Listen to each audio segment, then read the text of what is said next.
Ladies and gentlemen, welcome back to Rockstar 101. His name is Brandon. He is the DJ.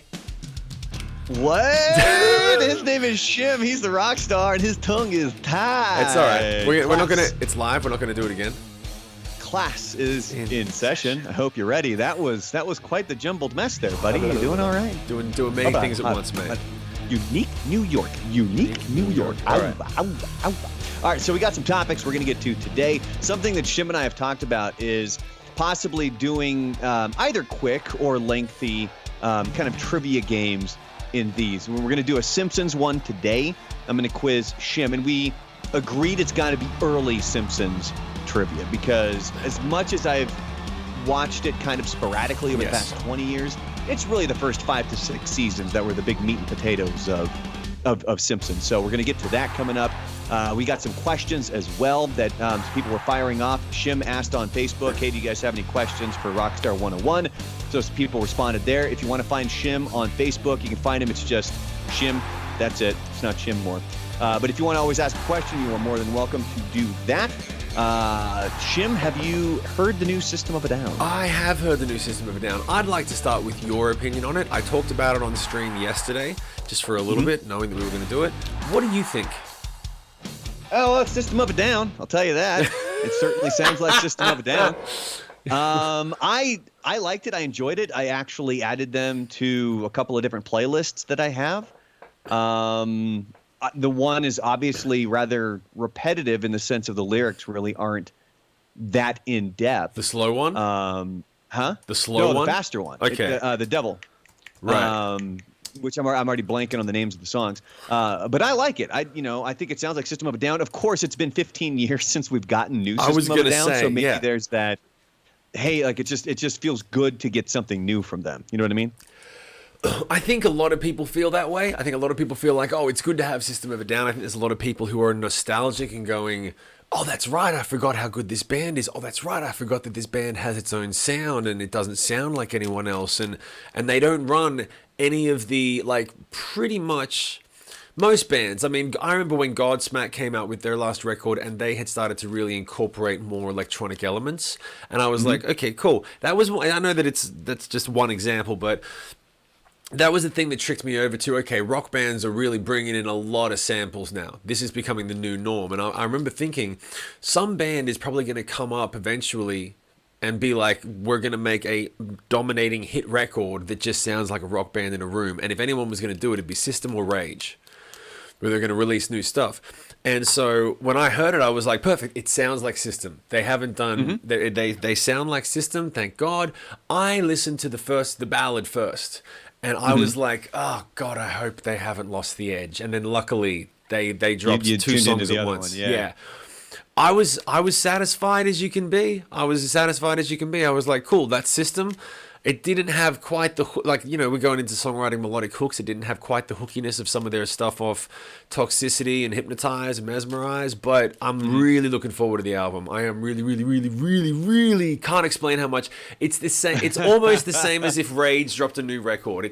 Rage, System, I mean, Silverchair, if Silverchair dropped a new record, that's like, those are about equal anticipation levels for me. Well, the two songs they have, it's Protect the Land. That's the more ballad of the two. And then you got Genocidal Humanoids. That's the really up-tempo, upbeat one. That's the first one we played.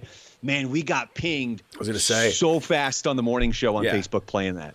Yeah. We played it on Friday because I woke up. I don't think anybody really knew they were dropping these two songs. They kind of just did it like, hey, here you go. And so when I woke up, it was everywhere. And we went to play. The first one we played was Genocidal Humanoids, and within 20 seconds, boom, Facebook kicked us off. Facebook kicked you off live. They were like, you're not live anymore. Yep. They were like, hey, you don't have the rights to do this. And I was like, shit. So we were like, okay, so how about we play in like 8 to 10 second chunks? Right. So we'll play, a real quick clip, then we talk, play another clip, then we talk, got pinged again. Jesus. Facebook, man, is super tight on that stuff. It is insane. Yeah. I do have to give you a quick recap, by the way. Oh, wait, there's one other comment I wanted to make on System of a Down. Oh, bring it. Which is your favorite album from the band? The first of Hypnotize. I think it was Hypnotize. Mesmerize? Hypnotize or mesmerize? Which one came first? Hypnotize was first, right? I think so. Yeah, Hypnotize. Okay. Yeah. Because I'm going Toxicity. I know everyone goes Toxicity. Everyone says that. I think that Hypnotize for me just had... I don't know why. I listen to that record more than Toxicity. I do. Because Toxicity was one of those albums that after it came out, it took me a while to get into it. I enjoyed some of the songs, obviously Chop Suey kind of being the big hit, that music video that's still cool to this day. Yeah. And for some strange reason, it took me a while to get into them, but I remember listening to it in its entirety for the first time on a road trip. A buddy and I were driving back from Eastern Oregon back home, and I popped that in. And I don't think we said a word to each other while that album was on. That's awesome. We just sat and listened to the album front to back. And it had me hooked. And then it was from there on out. I don't know if that CD left my car, my actual CD player, for about a month. Yeah. I mean, that thing was in at all times. And I absolutely loved that album. I get you, man. I get you. And for me... Hypnotize was the album that came out when the band first moved over to the States. I was listening to that the first year that I was over in the States. So that has a lot of memories for me. But no, the thing is that pretty much all their albums are... That's one of the great things about System of a Down. They sound like no one else. So as long as they're true to themselves... They're going to be great. They're fucking great. Yeah. They're awesome. You ever seen them live? Yes, I have. Oh. Did you enjoy them live? I absolutely loved it. It was nonstop, man. I saw them breaks, live. no nothing. Okay, so we're going to have a conflict here because I saw them live at the Big Day Out, and they were painfully horrible, painfully bad. And I don't know why. I don't know, honestly. I know for a fact that what's the guitar player's name? Darren Malinkian. Darren. I don't know. I just know Serge. I know, and but I mean, I would recognize their names if I saw them, but I'm blanking on it because you put me on the spot. So the guitar player, he was either high or drunk or both, or so tired that he just played horribly. And I'm a guitar player. I know when a guitar player is just playing badly. He had a bad gig. I'm not saying he's a bad guitar player. I know he's an amazing guitar player. But on that gig, he just was like, he just didn't care. It was clear that it was just, I don't care. He was just smashing the strings out of time, out of key. And when you're a three-piece with a lead singer and the guitarist is out of tune and out of key, the whole band just sounds like fucking noise. Like, you have to be a tight band any type of band you are. But if you're a three-piece, not running tracks, if you're not tight, you're just bad. And there's four members in the band, though.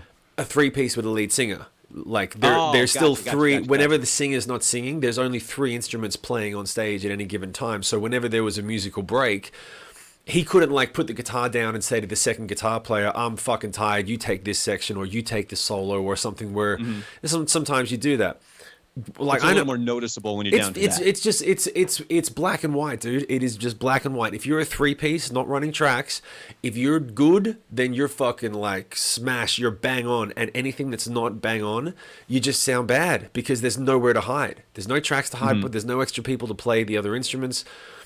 You can't do anything. One of the reasons that we incorporated a lot of drum and bass breakdowns in the Puppies was because I knew that if I wanted to take any sort of break or create an interlude, I had nowhere to go. I just had to bring it back down. I couldn't add more guitars and layers on top because we didn't have anything. So I would say, cool, we're going to take it down to just bass or just kick, and then we're going to build it back up. So that would give me a chance to, or if I needed to change strings or do anything where I needed to stop, we sort of had a way of doing it where it was like, cool, we're just going to stop and break it down instead of smash through the song, because I didn't have a guitar player to say, you take the chorus. Take this. Yeah, take the chorus because my guitar string broke. Anyway, long version, but basically I only saw them once live, and they were really, I caught a bad show because I've heard people say they're amazing, and I saw a bad show. Darren Malakian, by the way, he's the guitar player. I saw them, this was ages ago, 05, 06 maybe, and man, the whole band, it's nonstop. Did they pause at all when you saw them perform, or was it song ends, next song, song ends, next song? They didn't even talk. I mean, it was boom. Yeah. And it was like 2 straight hours, which is interesting because a lot of their songs are only like 2.5 to 3 minutes long. Yeah. But they fill 2 straight hours, no encore. Like, it was it was one of the most tiring yet amazing shows Right. I think I have ever seen. So this is going to be another check mark where, okay, we got our Rage tickets waiting. If System tours, you're coming over here. Gotta go to System. And we're going to go check them out because unfortunately you hit that one bad show, and we got to make sure that you're able to get to see him for good. So this is going to transition pretty well into a question that you got on Facebook. Somebody had asked Shim. We got a series of questions, so if you ever want to ask a question, you can always fire one off at Shim on Facebook or on Twitter, or you can find me over on Reddit or Instagram at The Real Brandalorian, and you can ask a question or give a topic. This one comes from Julie Neely, and she says, "Do you ever listen to Pantera? And if so, what's your favorite song?" It's Walk, and yes, I do listen to Pantera. I listen to Pantera. It's periodic. Pantera for me is one of those bands that I grew up with, where you go through phases where you hear a song on a movie soundtrack and you go, "Oh God, I forgot," and then you just go back and then it's in your playlist and then you go and you run a whole bunch of stuff. So I never was like, there was a couple of people when I was in high school that were like deep into Pantera, Tool, Slayer, like metal, dark, fucking that, you know what I'm talking about. And they knew the tracks and they knew the words. Like I've told everyone before, I'm a song guy, so I would just listen to the dope track, the songs and the videos. But I got into it, and I remember that Pantera was the band that I think it was. Who was it? There was some fucking band that saw Pantera. It might have been Nickelback. Went to go see Pantera, and Pantera was one of the... I don't think it was Nickelback, but there was a band that went to see Pantera. They were the first metal band. Like metal. Like like they became commercial, but they were really not a fucking commercial band. That had pyro. They had pyro blowing shit up off stage, and like it was an assault on the senses. And that was when they were the first sort of like metal band that pushed over into, these guys are like doing the shit that pop acts are doing. That's how big it is. And every other metal band was like, okay, Pantera's doing it. Cool. We can do pyro now. Let's do it. Yeah. They were like, they blazed that trail, so to speak. Well, for myself, I think I've grown to appreciate Pantera more. I mean, I enjoyed them when I was younger, but I have a playlist that I listen to while I'm working out. And songs cycle in and out. Pantera is obviously one of those bands that's going to cycle in and out of this playlist because Pantera is fantastic to work out to. Yeah. I just looked it up right now. I got my workout playlist here. The two songs that I have from Pantera are "Piss" and "A New Level." Right. And those are just the ones that I happen to be listening to. Don't you miss the days when you could name a song things like "Piss" and "Prison Sex"? Yeah. I miss those days. Can't do it anymore. You need to do that. I tell you what, do a whole album with just songs named like "Piss" and "Prison Sex." Yeah, I should. All right. Cemetery Gates. But if I got to choose just one Pantera song, I am going "Mouth for War."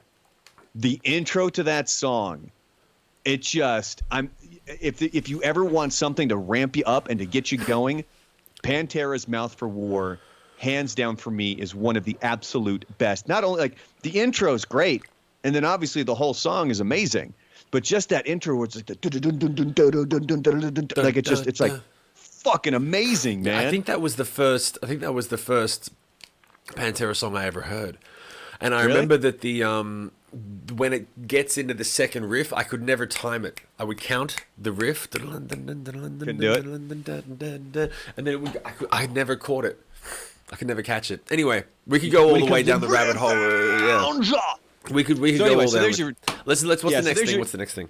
There's your Pantera question. I do have to give you a quick update. As we were recording last week's episode, you had made the comment, like I think your kid was crying in the background, and then I had made the comment that I had gotten a text message from my wife that our dog got out. This turned into a whole thing that encompassed the next 24 hours almost. So I didn't think it was that big of a deal because he gets out frequently. The little bastard, the little Yorkie, he gets out, and then he just kind of, walks up and down the sidewalk. I guess that's just what he wants to do. So he's only a few houses away at the most when he gets out. So when we get done wrapping up the show, I go out to the living room, and my wife is in the living room in tears, in absolute tears. This is the dog that she's had for 10 years now. So I'm like, oh, my God, like this thing is a lot bigger than I thought. So I go to console her. I go to figure it out. We're going everywhere. We're walking all the way. She's already driven the neighborhood. I'm walking around the neighborhood trying to figure out where the hell he is. Nothing. And it gets to the point where you hear like the jingle of a dog chain, and you're like trying to figure out if that's him or not, or you hear a dog bark and you're thinking that might be him. Dude, we went to a neighbor's house and they had a Yorkie in their side yard, but you couldn't quite see it because their gate had slats in it. So you couldn't quite. So we had to get really close. So we sneak up to their side yard and we're like peeking through, trying to see if that's our dog. Like if they picked him up and they just put him there, because for some reason I forgot we had taken off his tag that has the Home Again phone number, where you call that phone number and then they would. Why did you lose that tag? That one broke and we just hadn't replaced it yet. Okay. It completely spaced on me. So what happened was we're posting it all over social media. We're trying to figure out where the hell's our dog. Now all of a sudden we're getting messages from other people and they're saying like, hey, this person posted this on this, Lost Pet El Paso Facebook page. Is that your dog? And we're like, dude, that's him. Somebody found him. And that little asshole, the picture she took, he's all fucking God. big old shitty grin like, I'm going for a ride. And we're just in full-blown panic mode. So apparently he had gotten out and he was truly 2 to 3 houses away.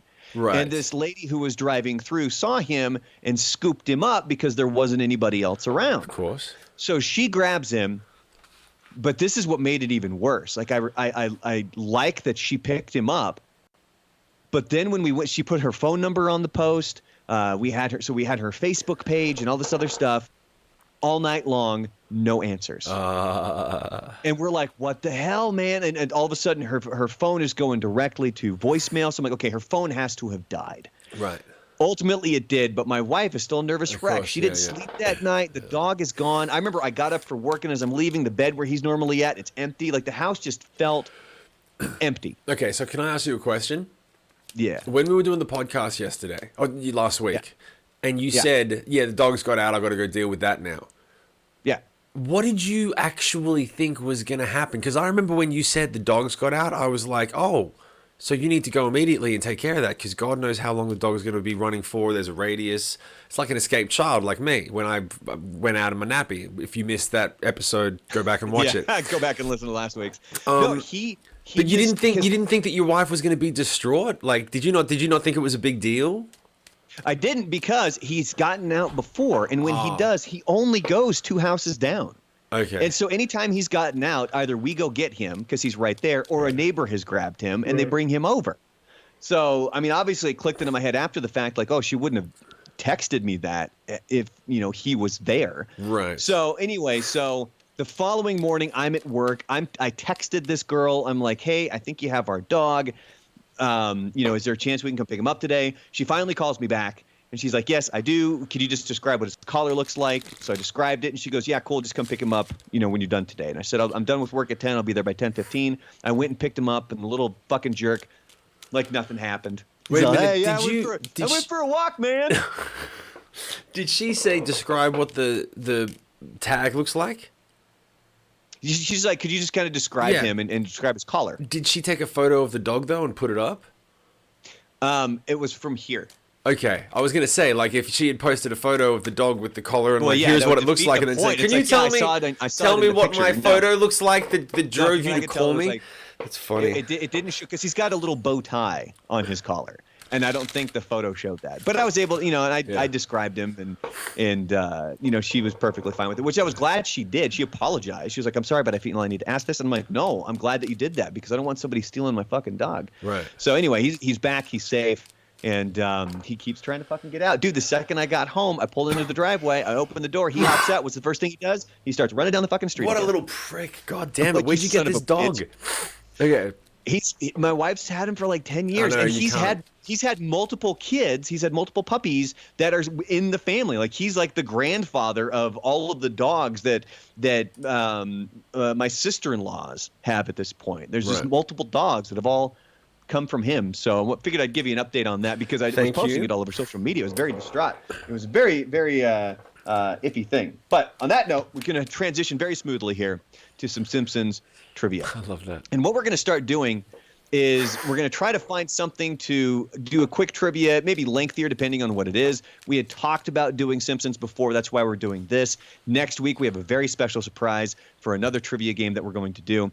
but I found a couple of quizzes here. And I think this one, I don't know if it's too easy, but there's a couple of difficult questions towards the end. Now, you said you're pretty confident, right? I'm always confident, though. I was confident last week, and I didn't really get the Silverchair one slam dunked. Okay. Well, then, so here we go. So I'm just going to start firing off these questions for you. Are you ready? I'm ready. We need you to create like a sounder that we can play where it's like, in Rockstar 101 trivia. We can make that. We can make that. All right. Let's do it. All right. The Simpsons originally aired as a short on what TV show? Tracy Ullman Show. And they're going to get the ding, I think, too. Okay, cool. It's really quiet. Who founded Springfield?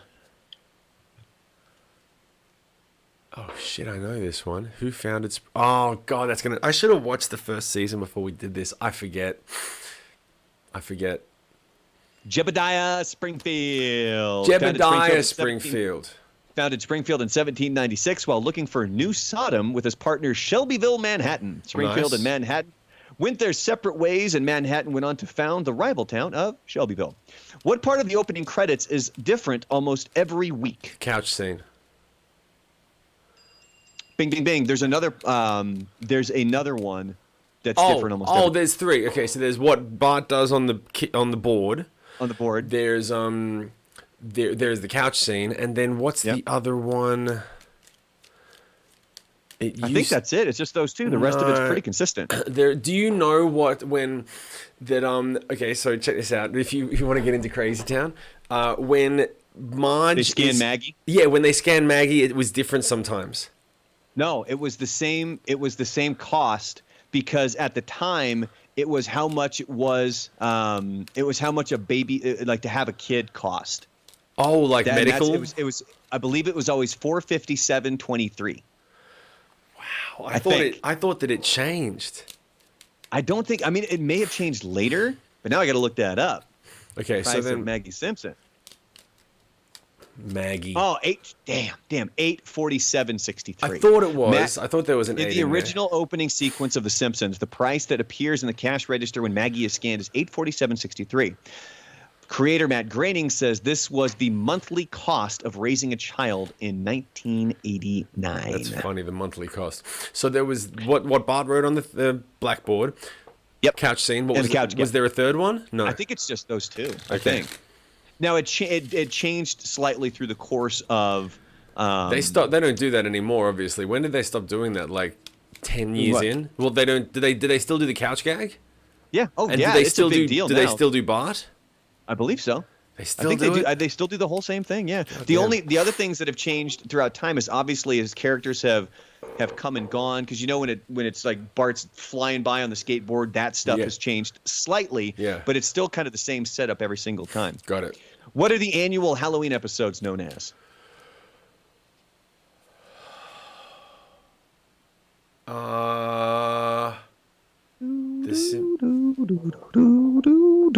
Some Jeopardy music. Rest in peace, Alex Trebek, by the way. The rest in peace, brother. I just remembered that the Halloween ones were so genius. They were the best episodes. They were so poignant. And the early ones were. The ones that have come out recently they're not. Yeah, Simpsons. I forget. What is it? Tell me. Now it's just Treehouse of Horrors. Treehouse of Horrors. Simpsons Treehouse of Horrors. Which is funny when you go back and watch them on Disney Plus. When the title screen comes up, it doesn't. The original ones, it just says Simpsons Halloween Special. It doesn't say Treehouse of Horror. Why not? Because they hadn't called it that yet. The reason they ended up dubbing it Treehouse of Horror didn't come into one of the second or the third one, I think, which is when Bart and Lisa are in the treehouse and they're telling stories. Right. So I believe, is where Treehouse of Horror came from. Okay, so is The Simpsons on Disney Plus now? Yeah, all of it. I gotta Everything. get Disney I just Plus. answered one of these, by the way, because that one was stupid. Because it just said, which of the following is not a Bart Simpson's catchphrase? I caramba, eat my shorts, ha ha, or don't have a cow man. Okay. Okay, cool. What are the names of Marge's cynical twin sisters? Selma and... I like your look when you realize, like, oh shit, I don't really know it. Selma and I want to say Helma, but that's totally not right. Selma. It's not. Selma and Maud. No. Selma and Come on now. Maud was Ned's wife. She died by getting blasted by a tire. at Everyone in the NASCAR race. chat, don't because say anything. Homer was there.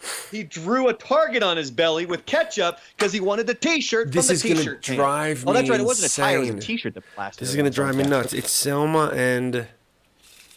Oh my god, that bitch! What was her name? He's dropping the B word. Selma. It was what was Marge's last name? Bouvier. Selma Bouvier, Marge Bouvier. Just tell me. Patty and Selma. Patty and Selma. Patty and Selma. And where does that put us at here? You have missed Fuck me, dude. 3 so far. I should have watched a few And I thought this was going to be an easy one. No. What's the name of Ned Flanders' store in the Springfield Mall? Oh, I forgot he had a store. Oh, it's the Hobby. No. You know all these, don't you? I do. I told you that I told you that my confidence is false. So it's The left-handed store. The left-handed store. Well, you're on the right path. The Leftorium. The Leftorium. The Leftorium. Maybe give you a Okay. louder ding on that one too. Okay. Some of the other options. So this is all multiple choice here. So I could technically make it easier for you, but that's just not fun. Okay. The other options here are the High Diddly Homart and the Indeedly Doodly. Oh man, I've got to start watching The Simpsons again. I think You have Disney Plus, right? I don't have Disney Plus, but I got to get it. But yeah, It's worth it. yeah. I got to start watching Simpsons. What number is the current Snowball owned by the Simpson family? What number is the current Snowball? Their cat, Snowball. Oh, Remember how they've all had the different third. numbers? Snowball the third. I don't believe that is correct. What is it? The 5th.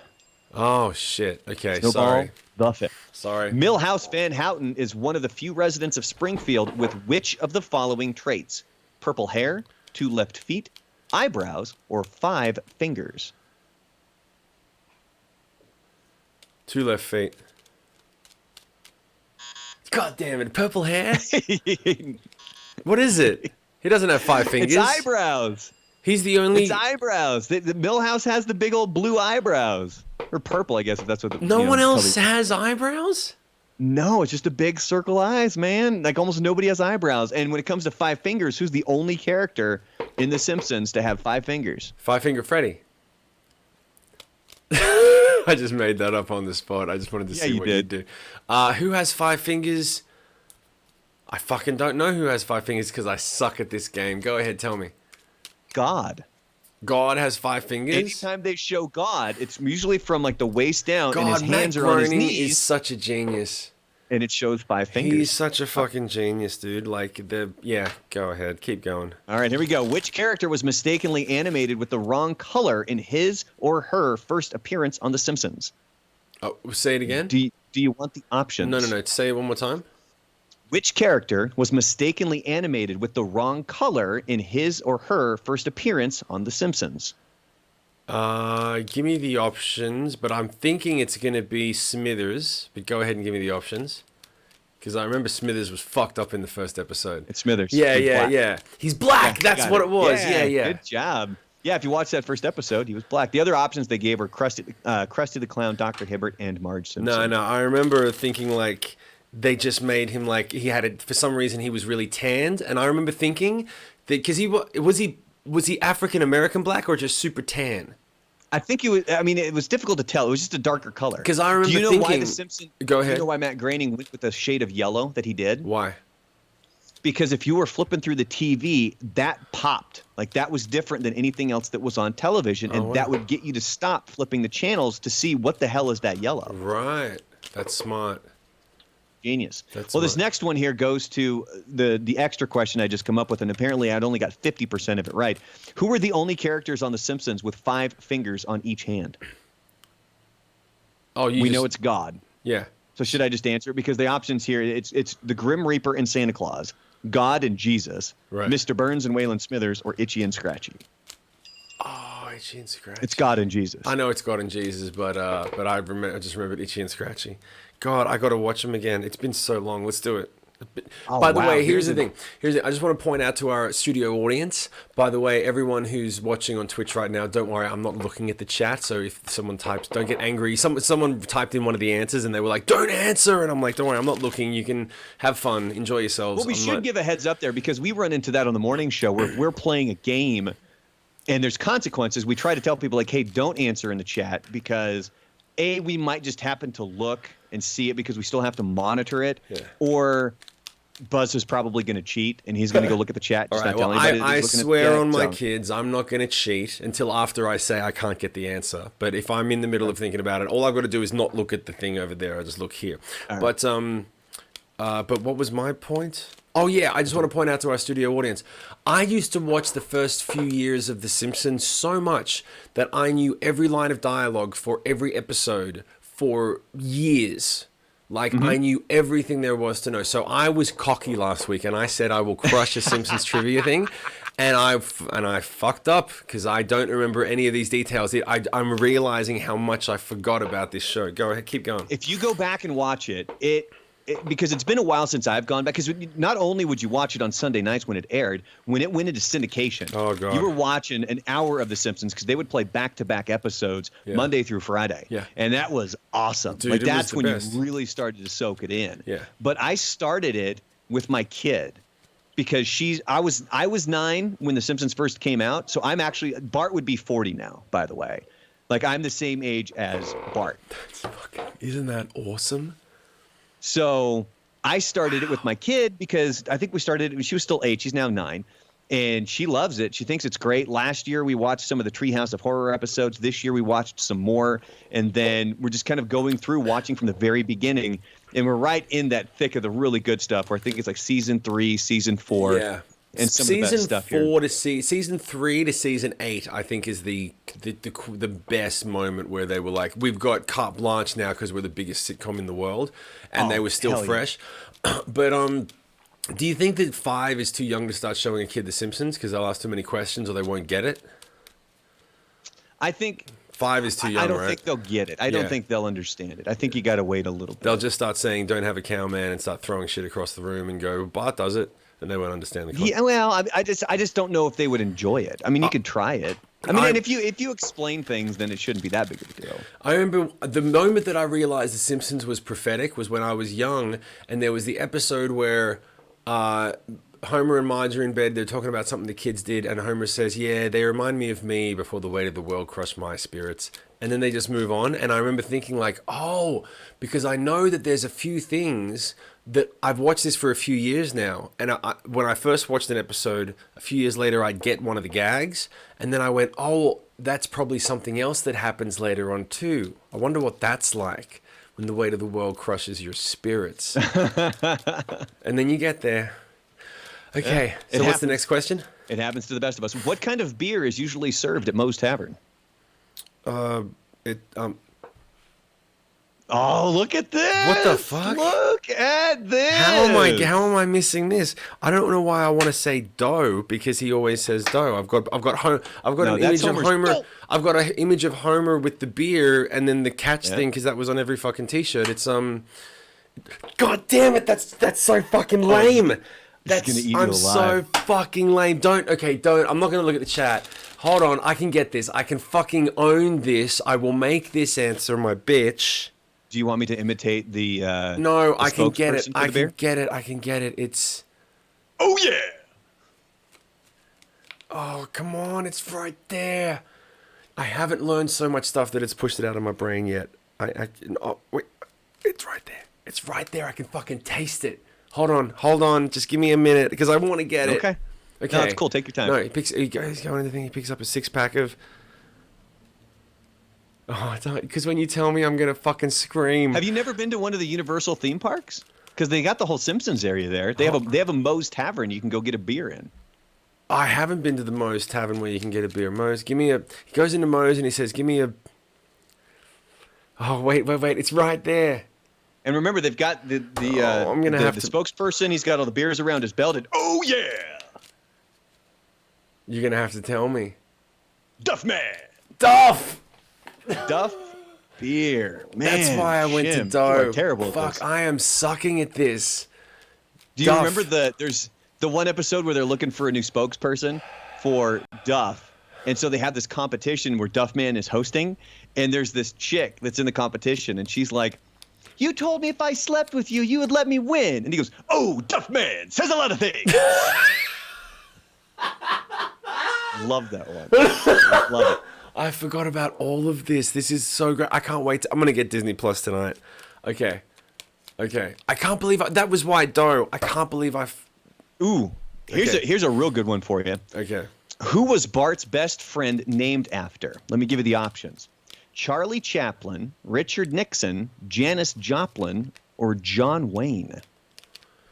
Milhouse. Wait, are we talking about Milhouse? Yeah. Who was he named after? Well, if it's a mill house, like a sawmill or mill house, what are the options again? It's Charlie Chaplin, Richard Nixon, Janis Joplin, or John Wayne? I don't know why I want to say John Wayne. Is it Charlie Chaplin? It can't be Janis Joplin. I can't believe I'm doing this badly. I can't believe I'm doing this badly. Here it goes, and there's a reason for it, because Mr. Richard Nixon's middle name is Milhouse. Oh, for God's sake. Richard Milhouse Nixon. Okay, I'm going to take a hard pass on that because as not an American, I don't know the history, even though I'm sure there's a million people that don't know that was his middle name. All right, I'm going to give you one more question here. This is a music-oriented question for The Simpsons. What jazz musician does Lisa meet on the streets of Springfield? Dude, it's I love that guy. I love him. Something blue. I know it's blue. Something blues in there is. Oh, I've got to watch it. I can't believe I'm doing this. This is humiliating. I can't believe I agreed to let us record this and put it out. I thought I was going to not even record it. You're doing it live, baby. I'm doing it live. I thought that I was going to do 50-50. 50-50. I'm getting destroyed. Yeah. I'm getting I'm getting humiliated. And this is something, by the way, that everyone who listens to our shows, they know this. This is not like, oh, man. I guarantee right now, I can't look at Twitch. Saxophone. But I guarantee there's a ton of people in Twitch that are blowing up the chat. Go ahead. Now. I'm not looking at the screen, but for everyone who's in Twitch, go ahead and compete against each other for a bit of fun. Go ahead. I guarantee they've already answered. No, they haven't. I've been looking after I get the answers. I've been looking and they're not typing it in. Okay. Oh, it's... Okay, tell me. It's going to drive me nuts. Tell me his name. Bleeding Gums Murphy. Do you want to hear the options that they gave? Yeah. Because if I gave you the options, I'd get it in a second. That would have popped immediately. If you give me, Bleeding Gums Murphy, Gator Mouth O'Grady, Lockjaw Lewis, or Shifty Shell Shock. You know who Shifty Shell Shock is, don't you? Don't know who that is. That's the dude from what's that fucking band? Come my lady, come my lady. You're my butterfly, sugar, baby. Crazy Town. Sing it again. Come my lady, come my lady. You're my butterfly, sugar, baby. All right. Yeah. I'm disappointed in you, man. Duffman says a lot of things. Oh, yeah. Duffman says a lot of things. Oh, yeah. You want that Duff. All right. All right. Well, that'll wrap up this episode of Rockstar 101. Again, hit us up on social media if you have any questions or comments or topics that you would like. Maybe there's a quiz that you think would be good. Maybe we flip it around here and Shim gives me a quiz. Ooh, there we go. In the future, you give me a Simpsons quiz, and then we see how well I do. Because for all I know, I could end up freezing. That's next week. That's what we do next week. No, it's not next week because I got something else planned for next week. Don't go teasing things you can't hold true to. But we'll come back to. Don't go writing checks your ass can't cash. Okay, I got it. Big special thanks to our supporters, Victoria, Chevy, Veronica, and Taryn. If you want to be a supporter of the podcast, go to anchor.fm/rockstar101. Have you noticed that my beard looks rather trimmed today? Oh, let's talk about that. Let's talk about it. I trimmed off damn near 2 inches because, I think I told you what my wife said about my beard. Yeah, that you look like a homeless person? No, she's like, hey, what's going on there? Like pointing at my beard. And I go... I like it. Like I'm growing it out. I look like a Viking. And she goes, no, you don't. You look like Bob Ross upside down. That's what it was. Bob Ross all upside down. And shit. Yeah. So I trimmed it, but thankfully I still have the Beard Struggle products. I got the oils, you got the shampoos, the conditioners, all that stuff. So if you want If you have a beard or if you know somebody, Christmas just around the corner, if you want to get somebody some beard supplies, go to the Beard Struggle and use Brandalorian at checkout and get yourself a nice big old fat discount right there. It takes a big chunk of the price off there at Beard Struggle. On that note, anything else, Shim, that you would like to discuss? Just happy to be here. As always, if you guys want to get more information on Rockstar 101, go sign up to the Patreon or come and follow us on twitch.tv/Hollywood Rebellion so you can hang out with us live while we're doing stuff like this. Until next week. Oh, and while we're still on Twitch right now, too, as we're live streaming this, we are going to be moving the morning show that I work for. We are going to start broadcasting on Twitch. So when eventually I get that going, I'll plug it here so people can, if they would like to, who go to Hollywood Rebellion, they'll also be able to hop on over and check out Buzz Adams' morning show as well. Excellent. But on that note, Shim. His name is Brandon. He's the DJ. His name is Shim. He is the Rockstar. Class dismissed. Boom. No.